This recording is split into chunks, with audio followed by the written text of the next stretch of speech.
Olá, aqui é Adri Cardoso.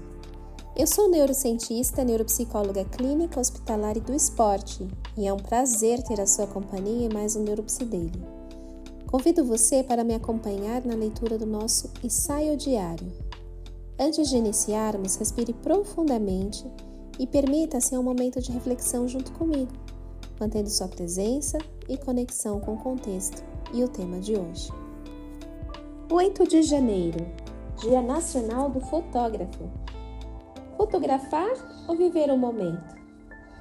O Dia Nacional do Fotógrafo é celebrado no Brasil em 8 de janeiro, data associada à chegada do daguerreótipo ao país no século XIX. Marco que inaugura não apenas uma nova técnica de registro visual, mas uma profunda transformação na relação entre sociedade, tempo e memória. A introdução da fotografia no Brasil ocorreu em um contexto de modernização científica e urbana, no qual a imagem passou a ser compreendida como evidência, documento e testemunho, adquirindo rapidamente estatuto de verdade visual. Desde seus primórdios, a fotografia ocupou um lugar ambíguo entre ciência, arte e poder. Ao mesmo tempo em que prometia fidelidade mecânica ao real, reorganizava radicalmente a forma como as pessoas percebiam o corpo, o espaço, o território e a própria ideia de história. Fotografar passou a significar selecionar, enquadrar e fixar um instante, transformando o efêmero em objeto de observação permanente.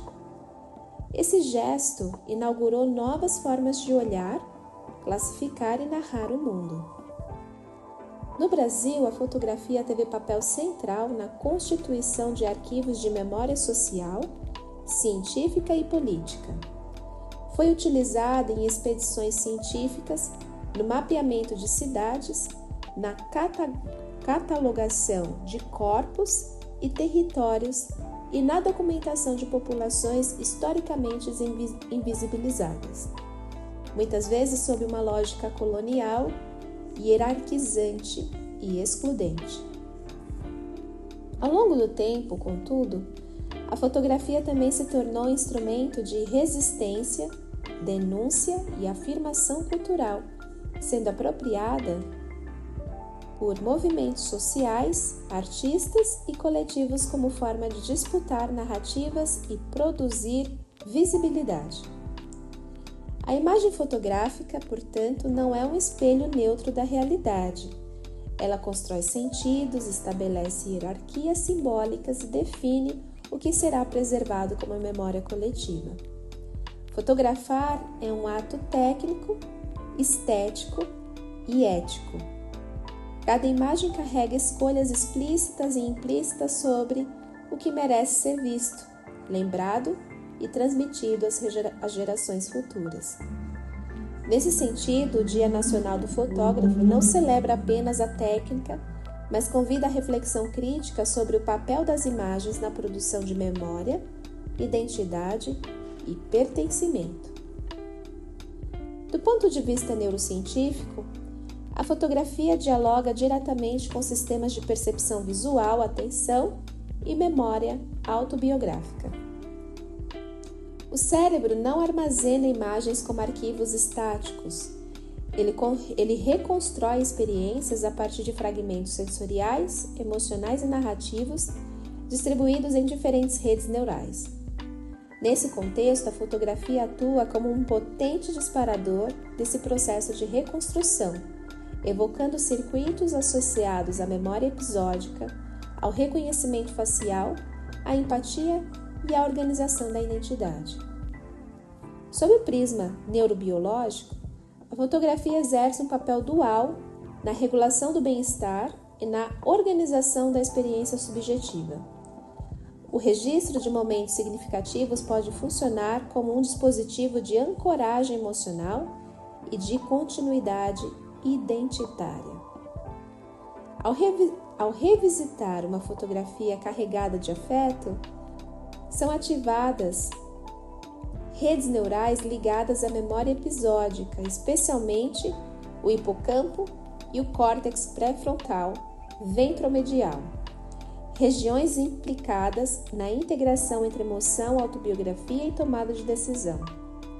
Esse processo favorece a liberação de neurotransmissores como a dopamina e neuromoduladores como a ocitocina, permitindo que aspectos do estado emocional vivido naquele momento sejam parcialmente reexperimentados. Assim, a fotografia opera como uma tecnologia de suporte à memória autobiográfica, fortalecendo o vínculo da pessoa com a sua própria história e com as experiências de pertencimento. Entretanto, a era da hipervisibilidade digital introduz variáveis críticas a esse funcionamento.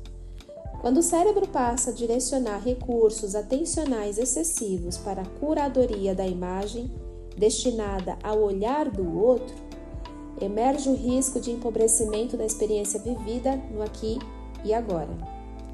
A atenção se desloca da vivência sensorial direta para a antecipação da performance, do registro e da validação externa.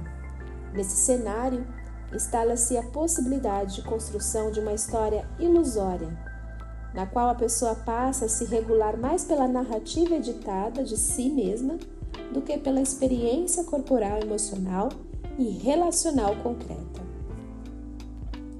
Esse descompasso entre o eu performado e o eu vivido constitui um terreno fértil para estados de ansiedade, sensação de vazio e fragmentação identitária, especialmente em contextos de comparação social contínua. Do ponto de vista biopsicossocial, a fotografia deixa de operar como recurso de memória e passa a funcionar como substituto da presença.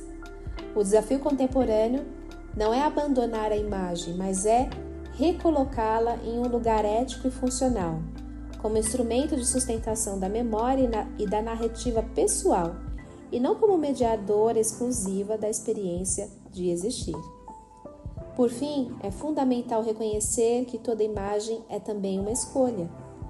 O que se fotografa, o que permanece fora do enquadramento e o contexto que a imagem circula influenciam diretamente os processos de interpretação e de memória coletiva.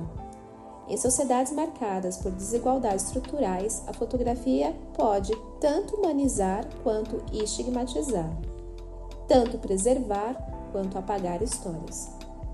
Olhar uma fotografia, portanto, exige uma postura crítica, não apenas ver, mas interrogar quem produziu a imagem, a serviço de que narrativa e com quais impactos subjetivos sociais e políticos. Neuropsideile, uma prática diária de reflexão neurocientífica e biopsicossocial que reconhece a fotografia como um dispositivo central na constituição da memória, da identidade e do pertencimento. Ao atravessar ciência, arte e política, as imagens revelam, questionam e reconstroem narrativas individuais e coletivas, convocando a responsabilidade ética sobre o que se escolhe registrar, lembrar e transmitir como memória para o futuro.